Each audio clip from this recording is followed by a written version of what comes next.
నకిలీ విత్తనాలతో నష్టపోయిన రైతులు, యూరియా బస్తాల కోసం బారులు తీరిన అన్నదాతలు, అన్నదాతకు అరిగోస, తెగుళ్ల బారిన పంటలు, దిక్కుతోచని స్థితిలో రైతులు, అకాల వర్షం, అపార నష్టం, అన్నదాతలను దోసుకుంటున్న దళారులు, గిట్టుబాటు ధర రాక పంటను ధ్వంసం చేస్తున్న రైతులు. ఇగో గిసొంటి వార్తలే చూస్తుంటాం. ఇప్పుడు చూడబోయే వార్త సుత రైతుల కష్టాల గురించే, కాకుంటే తిప్పలు ఎట్ల తప్పింది అనేదే అసలు ముచ్చట. చెరువు మత్తడి దుంకుతుంది, రైతుల ఆనందం అలుగువారుతుంది. ఏ అనకాలం వీడియో కావచ్చనేరు. ఇప్పటిదే సుక్క నీళ్లు లేని చెరువులకు భగీరథం లెక్క చెమట తీసి నీళ్లతో నింపిర్రు రైతులంతా కలిసి. మెదక్ జిల్లా మల్కాపూర్ లో నీళ్లు లేక పంటలన్నీ ఎండిపోతుంటే ఏం చేస్తే పంటలు కాపాడుకోవచ్చని ఆలోచన చేస్తుంటే కాళేశ్వరం నీళ్లు తెచ్చే కాలువ సంగతి మతికొచ్చింది. ఆ కాలువంతా రాళ్లు రప్పలు కొండలు గుట్టలతో నిండిపోయింది. అవన్నీ సాఫ్ చేస్తేనే ఊరికి నీళ్ళొచ్చుడు. మళ్ళా తక్కువ దూరం లేదు, కిలోమీటర్ 2 కిలోమీటర్లో కాదు, ఏం తక్కువ 9 కిలోమీటర్ల పొడుగుతో రాళ్లు రప్పలతోనే ఉన్నది కాల్వ. హీగేముంది, ఆఫీసర్లు లీడర్ల చుట్టూ తిరుక్కుంటుంటే పనులు కావని నపరిన్ని పైసలు వేసుకొని జేసీబీలు అందించిర్రు కాల్వలకు. అగో గుట్టలను ఎట్లా దవ్వుతున్నారో.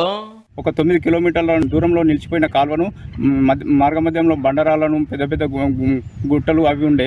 ఇటాచి జేసీబీలతోని వాటిని మేము సొంత ఖర్చులతోని మేము ఖర్చు పెట్టుకొని మేము నీళ్ళు తీసుకురావడం జరిగింది. ఏం తక్కువ 20 రోజులు చెమట తీస్తే కాలువ నుంచి ఇట్లా నీళ్లు వచ్చినాయి ఊరి చెరువులకు. ఇక పూజలు చేసినాక పంటలకు నీళ్లు వారించుకుంటుర్రు. ఎంత ఖర్చు వచ్చిందో గానీ ఎవరో వస్తారని చూడకుండా పంటలు కాపాడుకుంటానికి రైతులే నీళ్లు తెచ్చుకుర్రు అన్నట్టు. ఇక వీళ్ళని చూసి పక్కూరోళ్ళు చూసి ఇదే ఇకమత్ చేస్తుర్రట. అలాగే మా పక్కన ఉన్న గుండెడిపల్లి వాళ్ళు కూడా సొంత ఖర్చులతో వాళ్ళు నీళ్లు తీసుకోవడానికి సిద్ధమయ్యారు. ఈ ముచ్చటి ఇట్లుంటే అటు నిజామాబాద్ జిల్లా సిర్పూర్ రైతులది ఇంకో కథ. మంచిప్ప రిజర్వాయర్ ముంగడ పడక పంటలకు నీళ్లు అందని పరిస్థితి. కాళేశ్వరం 21 ఫేజ్ కింద పనులు చేస్తామన్నారు గానీ అటైపోయింది.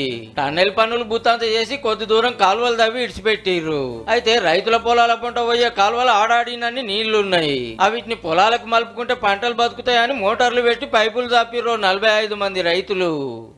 జలాలు మొత్తం నాశనం అయిపోయినాయి.